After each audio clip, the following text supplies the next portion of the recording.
Ya.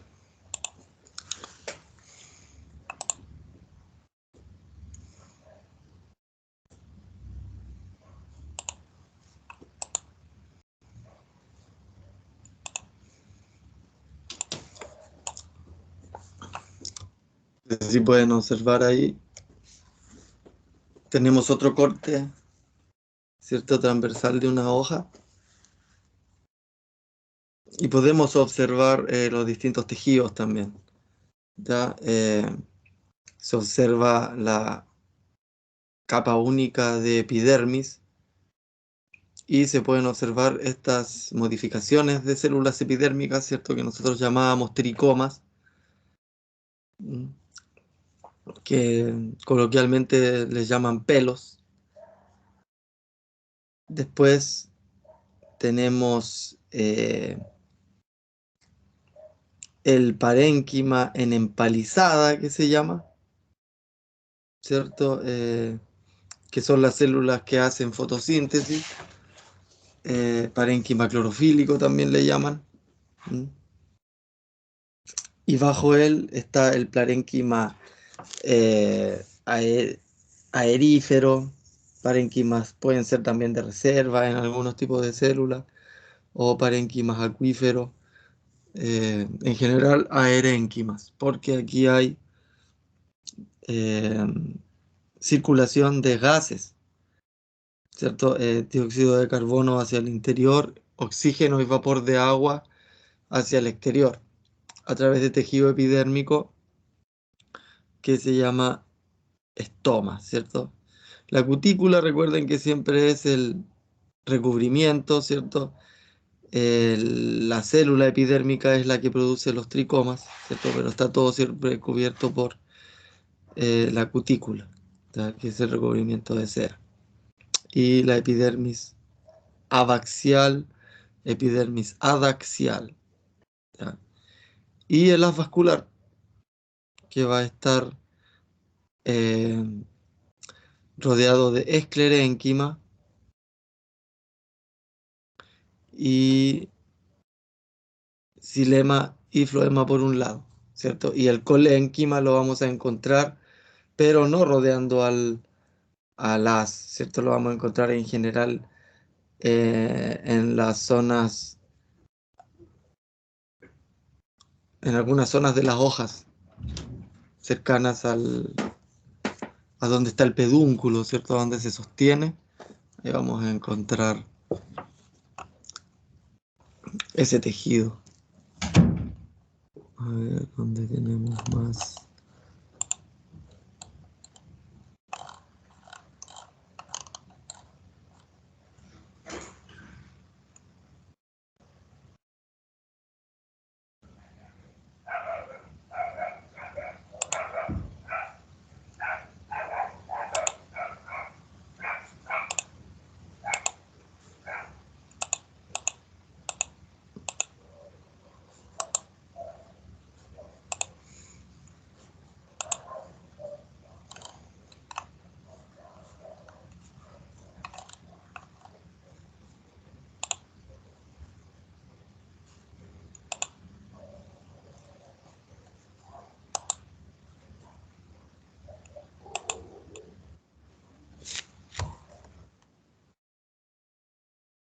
Acá tenemos otra imagen de distintos tejidos meristemáticos, ¿cierto? Que estuvimos revisando. Ya tenemos el meristema apical, ¿cierto? Que está en las puntas de los tallos, que se va diferenciando los distintos tejidos hacia atrás, dando origen al epidermis, a la sala de espera, ¿dónde está? Aquí está. Ya. Al parénquima, al colénquima, al esclerénquima y al cambium y al felógeno. Entonces, en un tronco vamos a tener al interior cierto tejido meristemático que va a dar origen a los tejidos conductores, y ese es el cambium vascular.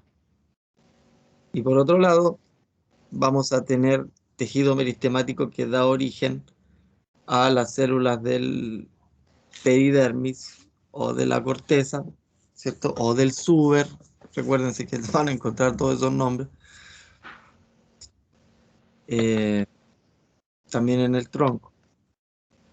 Y además de la punta, ¿cierto? En las axilas de las hojas también va a haber meristemas.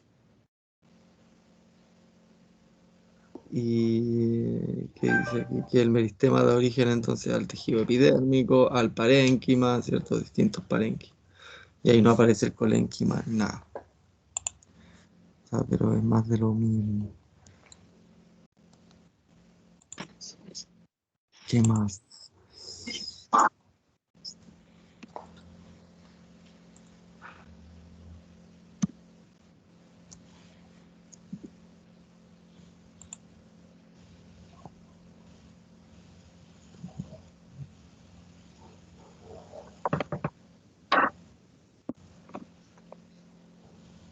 Bueno, entonces vamos haciendo memoria de atrás para adelante, ¿cierto?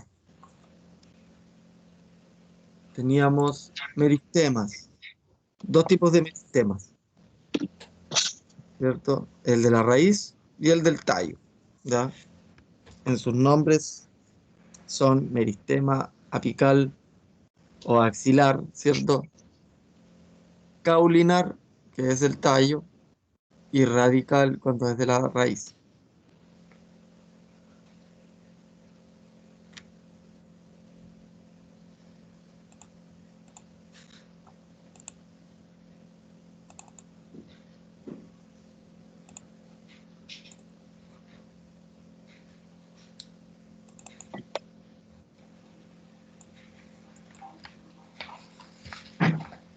Aquí los tenemos.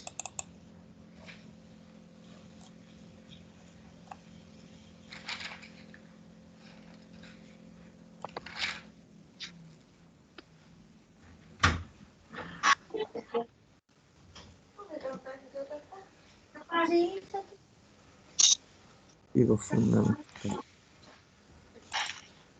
Ya, aquí. Aquí tenemos el meristema en la punta, que luego va disociándose, ¿cierto? En los distintos tejidos. Acá tenemos el de la raíz, que después en la zona de diferenciación se diferencia en los distintos tejidos, ¿cierto? Para ir creciendo hacia abajo en la raíz o hacia arriba en el tallo. Mm.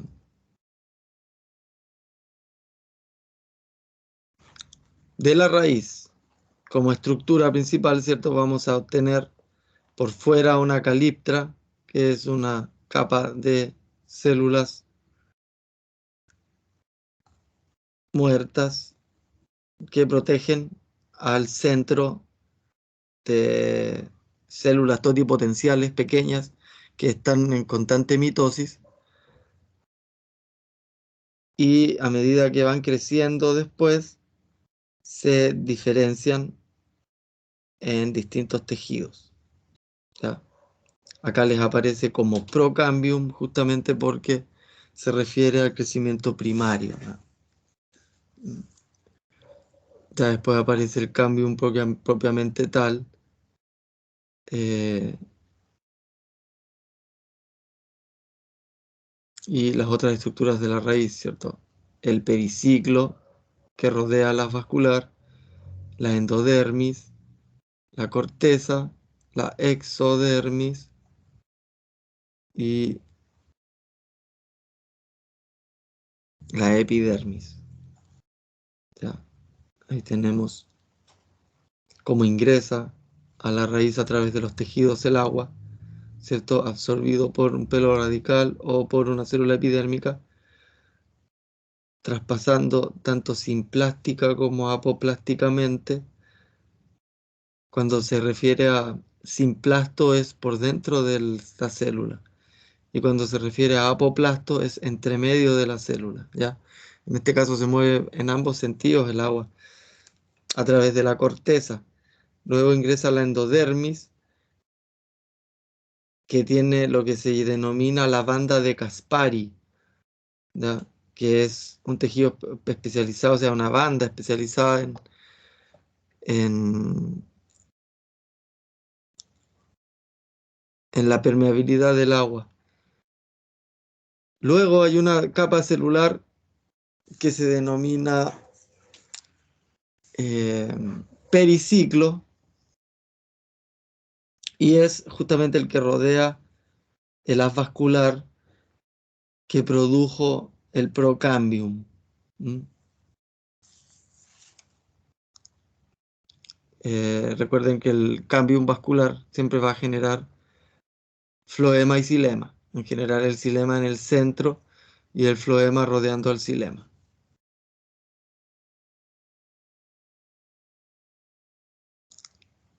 Y acá tenemos el crecimiento inicial, ¿cierto? El cambium inicial, el formado por el procambium que le llaman. Tenemos médula de parénquima, tenemos un haz vascular formado por el cambium,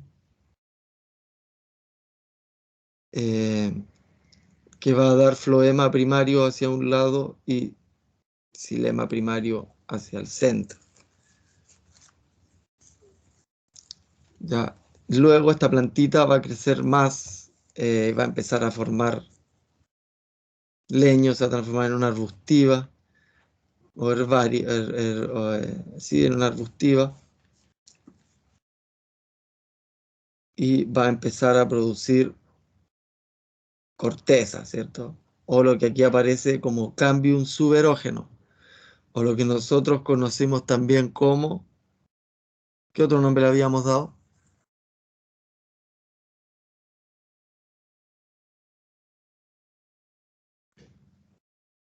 ¿Alguien recuerda? Suberina. Si la suberina es lo que produce, pero ¿cómo se llama el tejido meristemático? Nosotros lo habíamos diferenciado del cambium vascular, le dábamos otro nombre, felógeno, ¿ya? El felógeno es lo que aquí llama cambium suberógeno, pero pueden darse cuenta que al fin y al cabo se refieren a lo mismo, ¿cierto? A lo que genera suberina, a lo que genera suber, y eso que es corteza. ¿Cuál es la corteza? La peridermis, ¿cierto? Que también le llaman felodermis, ¿cierto? Entonces ahí son distintos nombres de lo mismo, ¿ya? Lo importante es entenderlo, ¿cierto? Que estaban refiriéndose al mismo tejido o no. Y ya después el crecimiento secundario de la madera propiamente tal comienza a acumular hacia el centro xilema secundario. Ven que el xilema primario del secundario se diferencia por su posición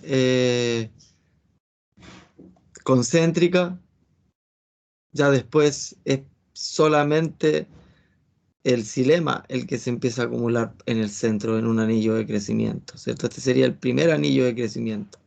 Tendría su primer año cuando fue una herbácea y su segundo año, que sería su primer año como arbórea, ¿ya? Y como pueden ver acá, poco se diferencia, tienen un colorcito más claro y otro colorcito más oscuro, que aquí sería primavera-verano y después otoño-invierno, y ahí hay un anillo de crecimiento, ¿ya? Hacia afuera va a estar siempre el floema y después del floema viene el felógeno, ¿cierto? O cambium suberógeno, que va a generar corteza, nada más. O peridermis, ¿ven? O suber.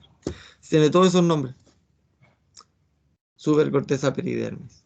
Así es como se van dando origen a todos esos distintos tejidos.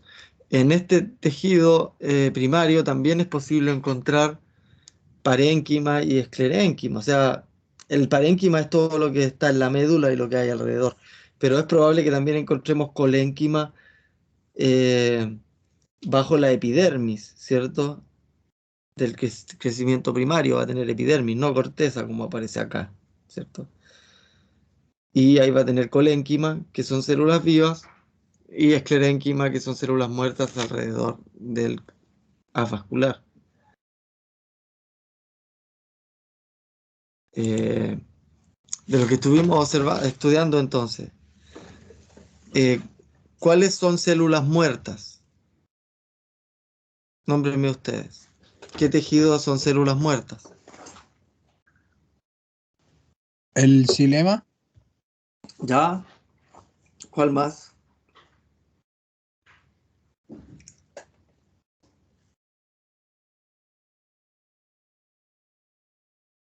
¿Cuál más? ¿Cuál más? Esclerénquima. El esclerénquima. Perfecto. Ya, ¿y de qué forma podemos encontrar al esclerénquima?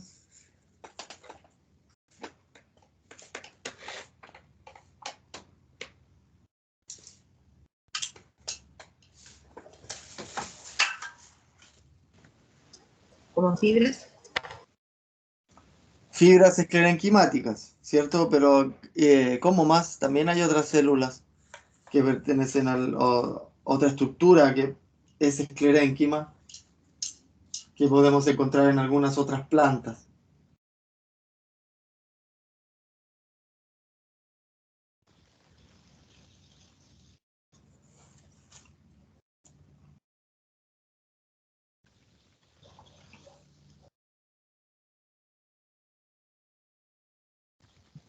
¿Como cutícula, profe?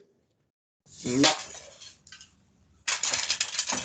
no, la cutícula no son células, ¿ah? No es tejido por ende. Cuidado con eso. La cutícula es una capa de cera que está justo afuera de la epidermis para proteger a todo el órgano en realidad, No, no lo tengo. pero lo genera la epidermis. Bueno, el esclerénquima se presenta en forma de fibras esclerenquimáticas y como esclereidas.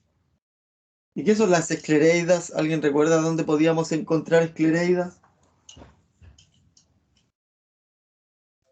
La dureza de la esfera, profesor. Exacto, esos granitos, ¿cierto? Esos como granitos de arena que podemos encontrar en varios frutos, como las peras, los membrillos, ¿cierto? Ahí vamos a encontrar esclereidas. Y las esclereidas podían tener distintas formas, ¿cierto? Podían ser como estrellas, como círculos, ¿ya? Pero en general son estructuras de células muertas que tienen paredes celulares muy gruesas, eh, que permiten dar firmeza, ¿cierto? Entonces, en este caso, las esclereidas que estamos hablando de las peras y los membrillos son para sostener, ¿cierto?, la estructura del fruto, ¿cierto?, de todo ese parénquima eh, almacenador, ¿cierto?, que se está llenando de azúcar, que es la pera. Si empezamos a observar la pera desde hacia afuera hacia adentro, vamos a tener una capa de cutícula, luego una epidermis, y por dentro va a ser un montón de parénquima y estas esclereidas, ¿cierto? Hasta llegar al centro donde va a haber ahí las estructuras de la flor, ¿cierto? Que las vamos a estudiar después, ya ahí vamos a encontrar el cáliz, el pistilo, el estilo y todo lo que va a formar las semillitas, ¿cierto? En el centro, ¿ya? A todo esto les adelanto que, por ejemplo, justamente estábamos estudiando una pomácea y las pomáceas se diferencian de los frutos verdaderos porque, Porque es una flor modificada. exacto, porque en un fruto verdadero la parte que comienza a acumular eh, azúcar, o el parénquima acumulador en este caso, va a ser el parénquima que se encontraba en el cáliz, mientras que en un pomo, el parénquima que comienza a acumular es el parénquima que se encuentra en el cáliz, o sea, en el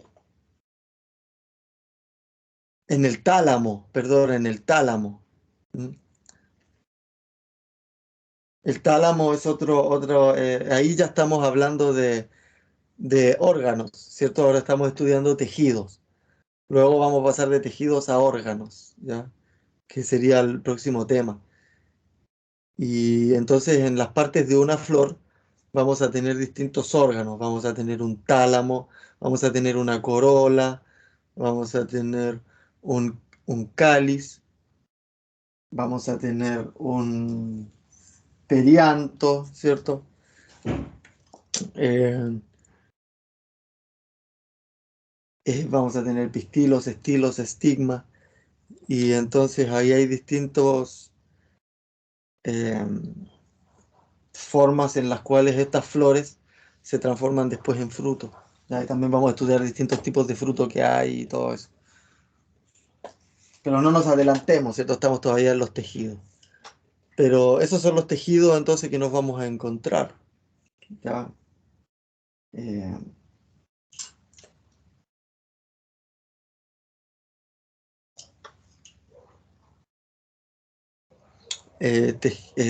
células vivas. ¿Cuáles son los tejidos que contienen células vivas? ¿El floema? Parénquima. Sí, parénquima, floema, bien.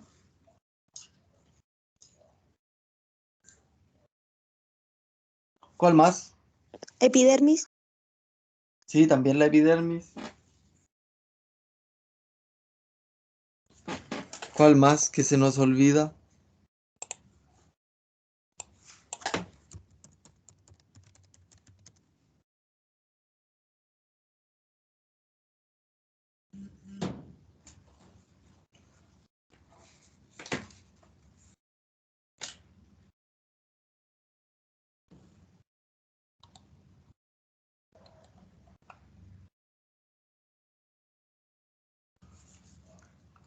¿Cuál tejido con células vivas estamos dejando fuera?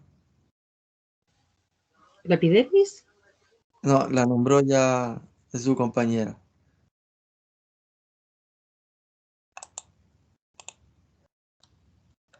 Floema. El floema también lo nombraron, y sí, efectivamente también son células vivas. ¿Protodermis, profesor?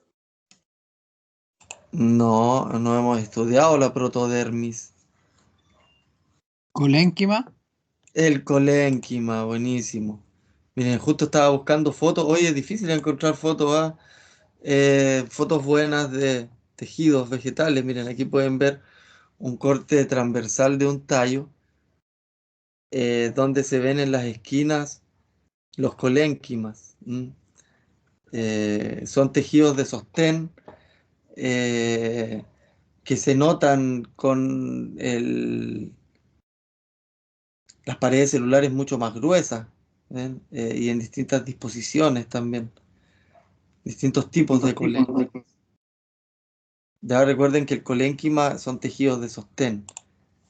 Eh, el esclerénquima también es un tejido de sostén.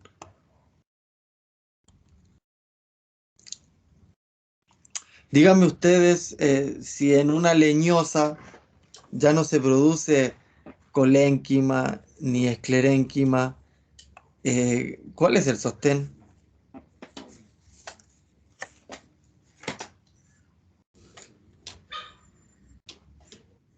La lignina formada por el felógeno. Y no, sí la lignina, pero la lignina es más parte de las paredes celulares que del felógeno en sí. El felógeno es principalmente suberina, ¿ya? Si hablamos de lignina, sustancias pépticas y celulosa, estamos hablando de paredes celulares. Justamente eso le da la firmeza, pero no es el tejido el nombre que estoy preguntando. Pero eso después no es el cambio. que- El Porque eso se cambio, transforma en corteza, ¿no? sí, pero es que no es la corteza lo que le da sostén a un árbol en el tronco. ¿Qué célula muerta le da el sostén a un tronco? El cofia. El xilema. Xilema secundario, ¿cierto? Las tráqueas y las traqueidas, ¿ya? Vamos a ver si pillamos alguna fotito buena de estas que yo les hablaba.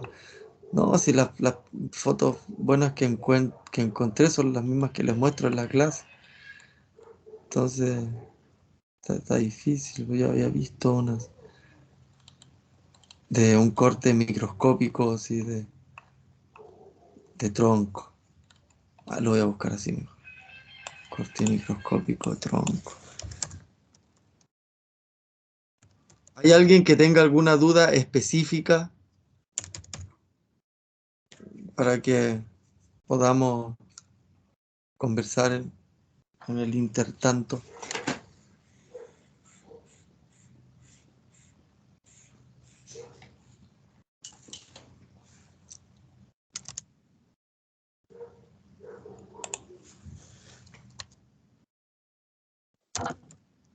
Profe, ¿la modalidad de la prueba va a ser igual que la anterior?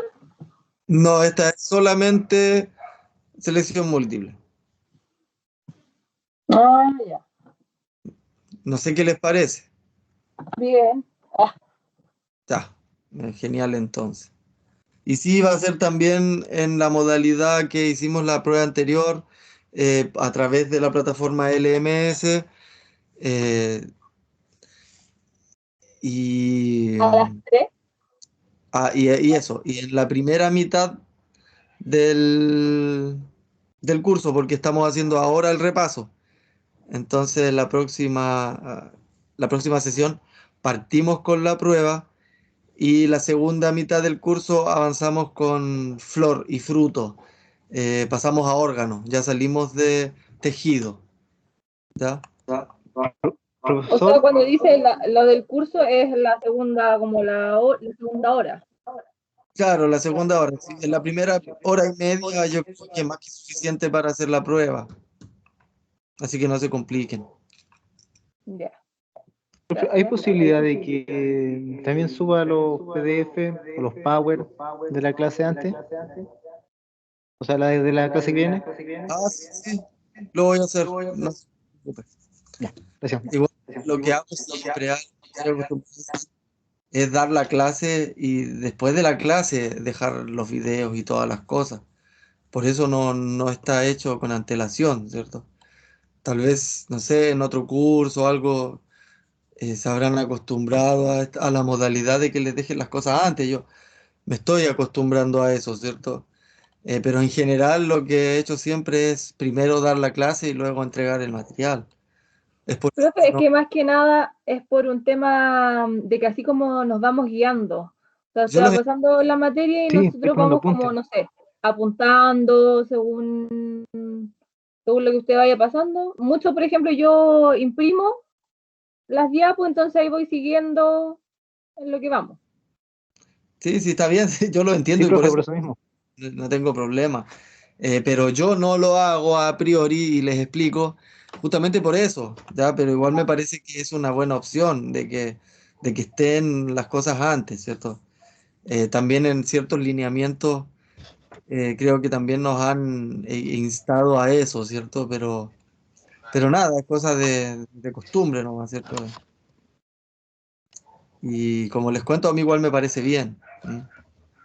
Pero si no estaba, es justamente por eso, no es algo que comúnmente haga. Soy pesado, ¿ah? Pero ¿saben que no puedo encontrar una foto? Qué loco. Parece que voy a tener que buscar una lupa nomás. Ujú. A ver, corte.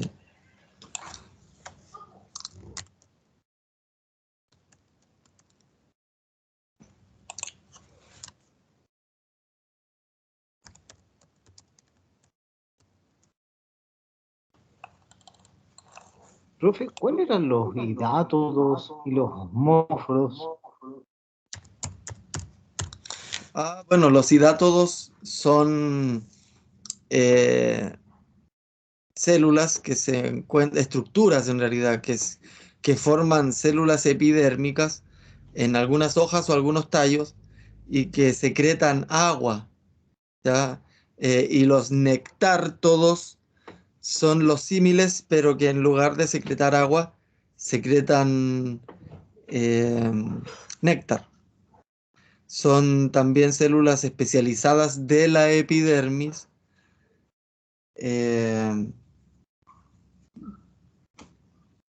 para estos comportamientos fisiológicos que tienen algunas plantas, ¿cierto? Que es la gutación, que es el eliminar agua o otras sustancias a través de la hoja, lo hace por los hidátodos. Y en ciertas estructuras de la flor se encuentran también estos nectártodos que liberan o secretan néctar. Y también están las lenticelas, ya no nos olvidemos de las lenticelas. Pero las lenticelas son como estomas que se encuentran en los tallos, ¿ya? Incluso hasta en los troncos. Entonces son estructuras de circulación de gases, pero que se encuentran en los tallos, ¿ya? A diferencia de los estomas, que son estructuras de circulación de gases, pero de las hojas, ¿ya? Entonces, cuando se encuentran con esa palabra estomas y lenticelas, se refiere a eso, ¿cierto? A estructuras de movimiento de gases. ¿Ya? La diferencia está en que unas son de de los tallos o de los pedúnculos o en general de ese tipo de tallitos, y los estomas son de las hojas. Hay hojas que tienen estomas en su cara adaxial y en su cara abaxial, que son plantas acuáticas principalmente. Y hay plantas que tienen, la mayoría de ellas, estomas solo en su cara abaxial, ya que es para protegerse un poco del exceso de evapotranspiración. Y hay casos extremos como o plantas que están más acostumbradas a áreas de poca humedad, que producen alrededor de los estomas muchos tricomas para mantener un microclima alrededor de la cámara subestomática, ¿cierto? Y los casos más extremos son plantas que solo abren sus estomas de noche, ya como las cactáceas, ¿cierto? O muchas suculentas, para evitar la pérdida de agua también.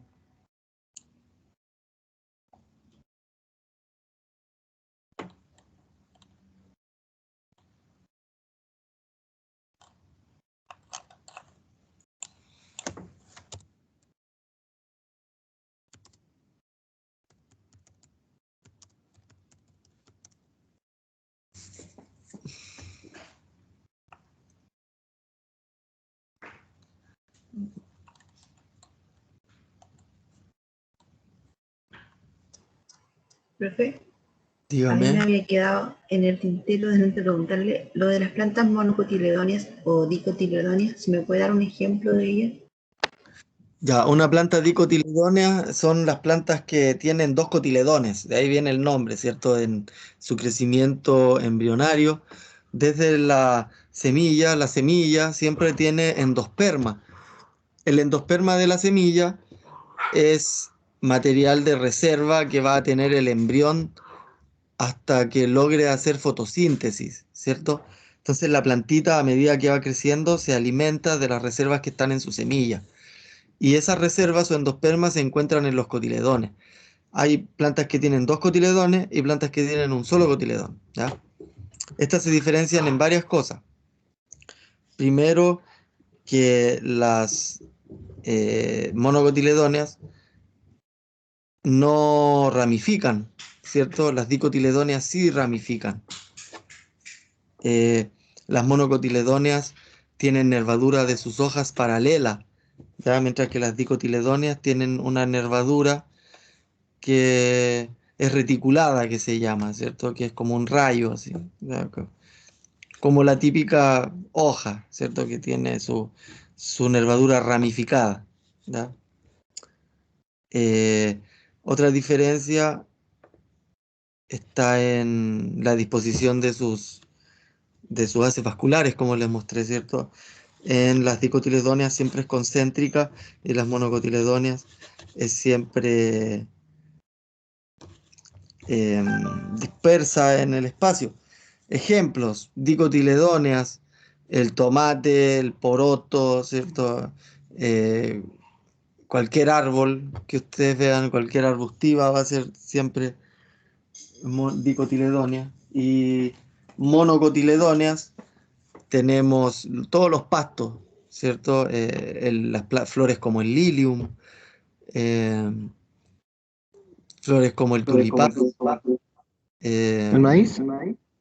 el maíz, tal cual, el trigo, ¿cierto? El arroz, todos esos, todas las poáceas, O sea, gramíneas. los bulbos, ¿o no? ¿Cuál? O sea, los bulbos, porque dio ejemplo el lilium y Tal el cual. tulipán. Sí, el allium, que es el tomate, o sea, la cebolla, es también una monocotiledónea, ¿sí? Eso es, lo vamos a ver más adelante, igual, ya. Hay a una clase de eso, así que no se compliquen. Pero claro, como recién lo nombré, quedó la duda y me parece súper bien que, que las despejemos. Pero eso tiene que ver con clasificación, ¿cierto? De las plantas y parte también de su evolución. Entonces son parte de su filogenia, que es la clasificación en base a cómo fueron evolucionando, ¿cierto? Eso también lo vamos a ver. Mm. Pero eso, ahora lo que tenemos que tener en claro es cómo se estructura una planta desde cada uno de sus tejidos, ¿cierto? El tejido originario, que es el tejido meristemático, ¿cierto? Que vamos a tener tres tipos, el meristema per se, ¿cierto? Que vamos a encontrar en el que genera en el tallo y el que genera la raíz, ¿cierto? Eh, Tenemos también, eso en un embrión de una semilla, es lo que se llama plúmula, ¿ya? El embrión está formado por dos cosas, bueno, por tres, ¿cierto? Los cotiledones que les nombré, o el cotiledón, la plúmula y la radícula. ¿Ya? Profesor, Es lo que va a profesor, dar origen al tallo y las hojas. Y la radícula es lo que va a dar origen a la profesor, raíz. Dígame. disculpe que le interrumpa, parece que nos estamos enredando más. Yo le pregunto si nos podríamos ir en el resumen directamente de lo que va a entrar en la prueba, porque nos está dejando más complejo con tanta palabra. Es que esa es la idea, que dejemos de estar complejos con las palabras, sino que entendamos de lo que estamos hablando. Yo por eso les converso y les converso el tema, más allá de mostrarles ya toda la ubicación. Lo que tenemos que darle vuelta es a los conceptos, porque es ahí donde uno se enreda. Como les decía, esto no, se lo estoy nombrando, pero usted se enreda más porque no jamás había escuchado la palabra plúmula, tal vez, ¿cierto? Pero eso lo vamos a ver en semillas, ¿cierto? Esos son órganos vegetales, ¿ya?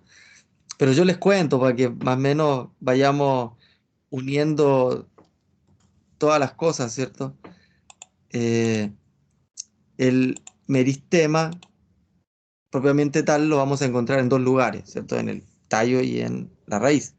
Entonces yo le explicaba que desde un embrión incluso, que se encuentra en una semilla, va a tener dos cosas. La plúmula, que es lo que da origen al tallo y a las hojas, y la radícula, que da origen a la raíz. Por lo tanto, van a haber dos meristemas ya en el embrión, que es el meristema del tallo y el meristema de la raíz, ¿cierto? O el meristema caulinar o el meristema apical. Eso. El meristema es el que va a dar origen al resto de los tejidos, ¿ya? ¿A qué me refiero con el resto de los tejidos?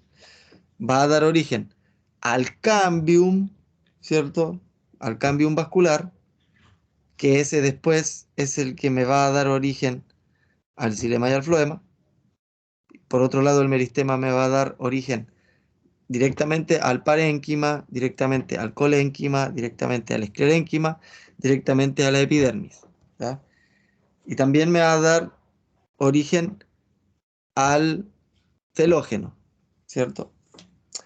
¿Por qué lo nombro? ¿Y por qué nombré al cambium vascular y al felógeno? Porque esos también son tejidos meristemáticos.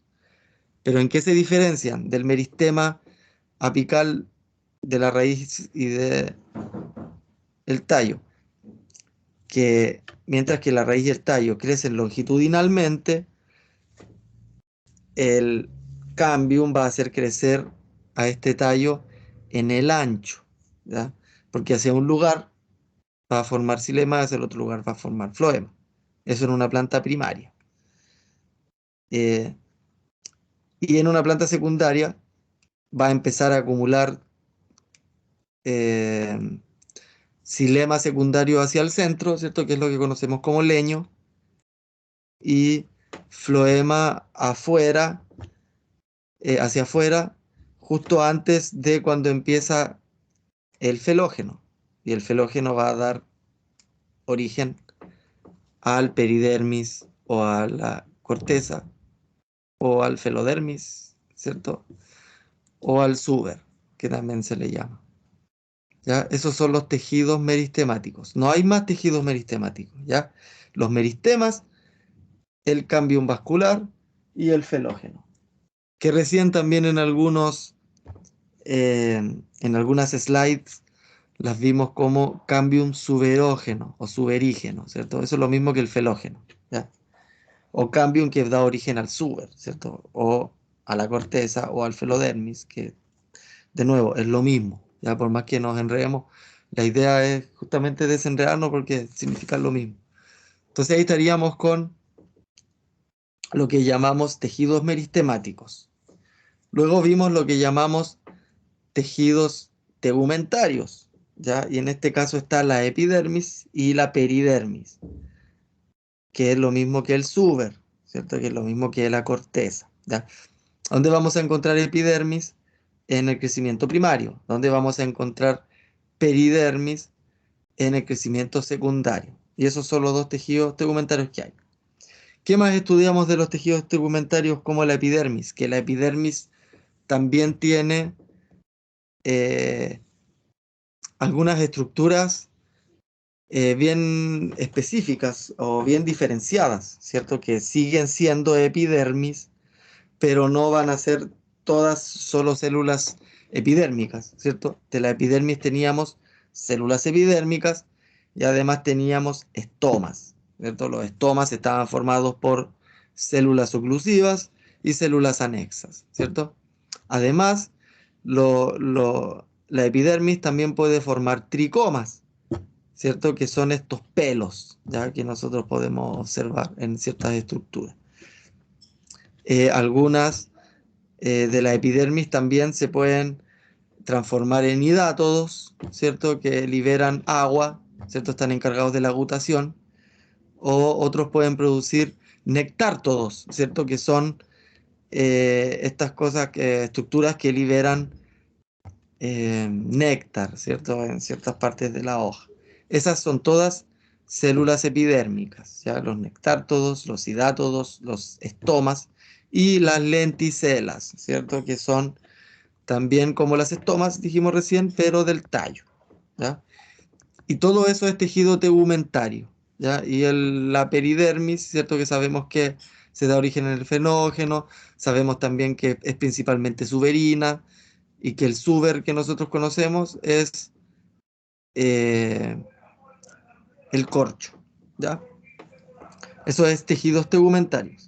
Luego vimos tejidos fundamentales, ¿cierto? El primero fundamental es el parénquima, ¿cierto? Y sus 4 tipos. Recuerden, vimos un parénquima erífero, un parénquima lacunar, un parénquima clorofílico, un parénquima acuífero, ¿cierto? Ahí ustedes tienen los slides, ¿cierto? Las diferencias tienen que ver con si hay espacios de aire, o si hay espacios de agua, o si hay alguno que es acumulador, ¿cierto?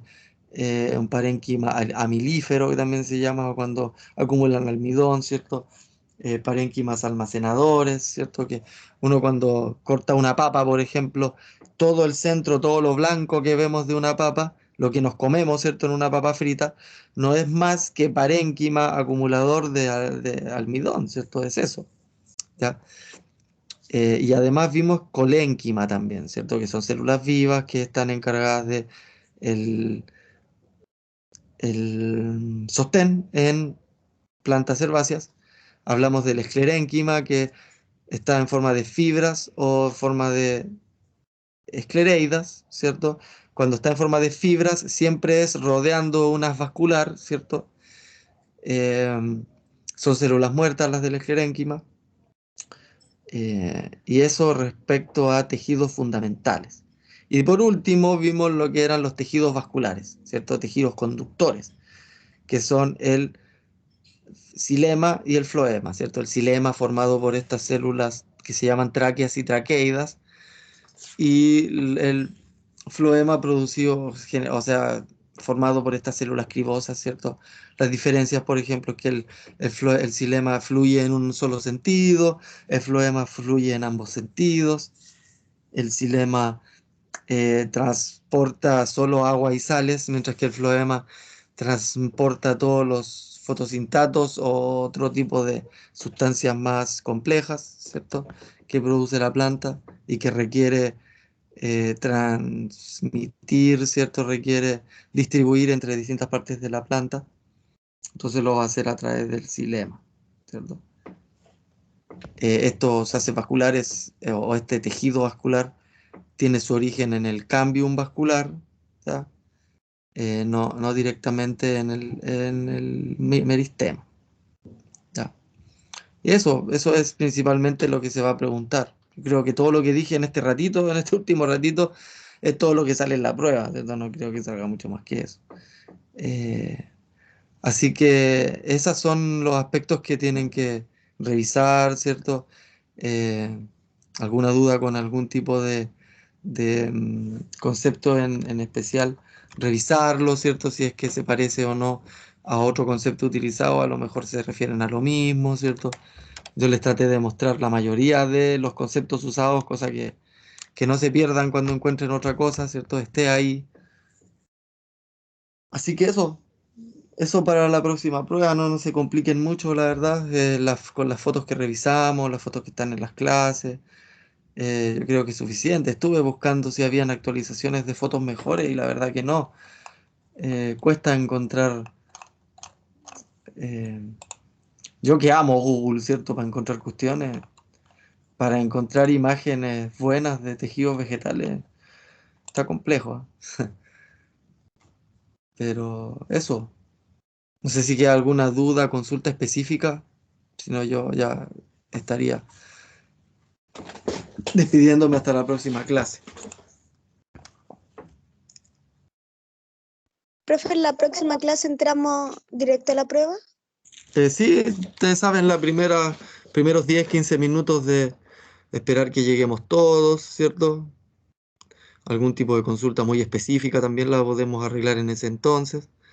Pero lo ideal es que a las 3:15 ya estemos empezando la prueba, ¿cierto? Para terminarlo a las 4:30. Cosa de poder estar empezando, no sé, 4:45 yo creo, con más materia, ya para no perder el, el entrenamiento, ¿cierto? Igual no nos va quedando mucho tiempo para todo lo que nos queda.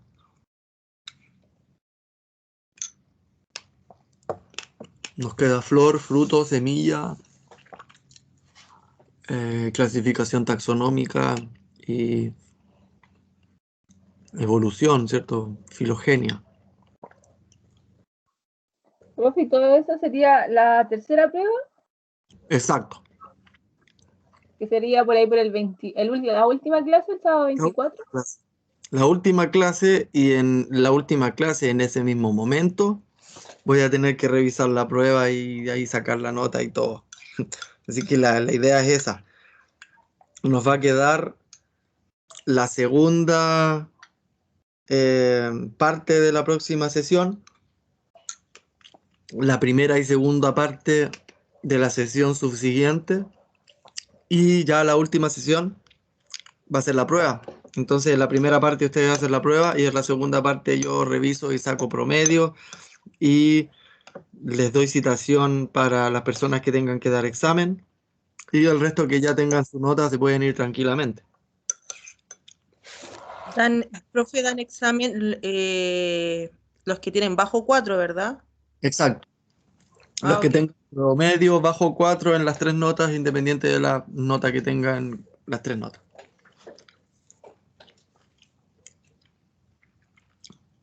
No es necesario aprobar todas las pruebas, ¿cierto? Sino que el promedio les dé azul, y ahí ya está.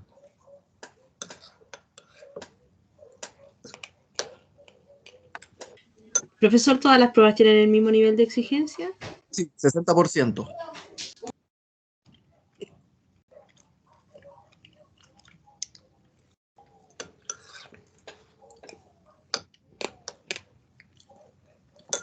¿60% de exigencia a todas las pruebas?